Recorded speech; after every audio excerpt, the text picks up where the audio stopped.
అందరికీ నమస్కారం. ప్రియమైన మిత్రులారా, సోదరి సోదరుమణులారా, మరి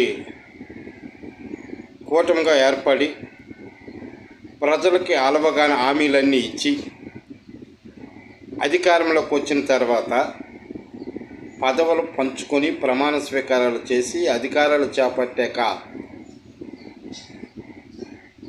ఎవరి తానానాలు అందాక కాస్త కొస్త గస్సు గుస్సుమంటూ మన డిప్యూటీ సీఎం గారు ఎంతసేపు నేను రేషన్ పట్టుకోవడం, సీత సిప్ అని ఏవో రకరకాల చాలా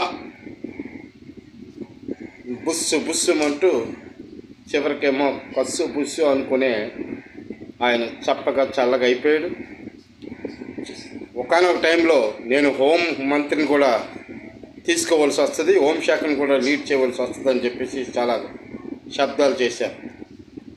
మరి ఇప్పుడు ఏ ప్రజాస్వామ్య పద్ధతిలో ఎన్నుకోబడినటువంటి అధికారం చేపట్టినటువంటి మన డిప్యూటీ సీఎం ఈరోజు ఎంత చక్కగా ఏర్మల్లోని ఒక సినిమా, మరి ఇప్పుడు ఏదో కొత్త సినిమాలు తీసుకుంటూ చక్కగా బిజినెస్ చేసుకుంటూ ఉన్నారు.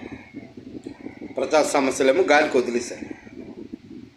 మరి మనకేమో జాబులు ఇస్తాం, ఉద్యోగాలు కల్పిస్తాం, ప్రజలకు అది కల్పిస్తాం, ప్రజలకు ఇది ఇస్తాం, పిల్లలకు అది ఇస్తాం, మహిళలకు అది ఇస్తామని ఎన్నో ప్రకల్పాలు కలిపి చెప్పినటువంటి ఈ పెద్ద మనుషులకి అందరికి కూడా ఏదో ఒక దారిలో, అడ్డదారిలో తినదారిలో మన డిప్యూటీ సీఎం బ్రదరు నాగబాబు గారికి కూడా ఏవో పదవులు కట్టబెట్టారు.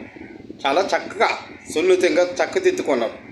ఎవరి బాధ్యతల పేరు చెప్పి వాళ్ళ ఉద్యోగాలు భద్రపరుచుకొని వాళ్ళ అధికారాలు చేజెక్కించుకొని ఎంత చక్కగా ఇప్పుడు మన డిప్యూటీ సీఎం గారేమో సినిమాలు తీసుకుంటూ కోట్లాది రూపాయల వైపు ప్రయాణం చేస్తూ ఉన్నారు. ఇంకా వాళ్ళు తీసిన సినిమాలు రిలీజ్ అయ్యి సినిమా హాల్లో ఆడితే ప్రజలందరూ కూడా బాధ్యతగా చూడాలట.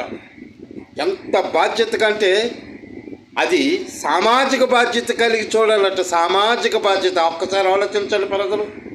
సామాజికం అంటే ఎంత మాట అనుకుంటారు. అది అలా అన్నలాగా చెప్పాడు కదా చిరంజీవి కూడా, నేను ప్రజారాజ్యం పార్టీ ఎందుకు పెట్టామంటే సామాజిక న్యాయం కోసం, సమాజ స్థాపన కోసం, సమస్యల పరిష్కారం కోసం అని చెప్పేసి చాలా పెద్ద మాట్లాడాడు. చివరికేమో ఆయన ఒక స్టారు.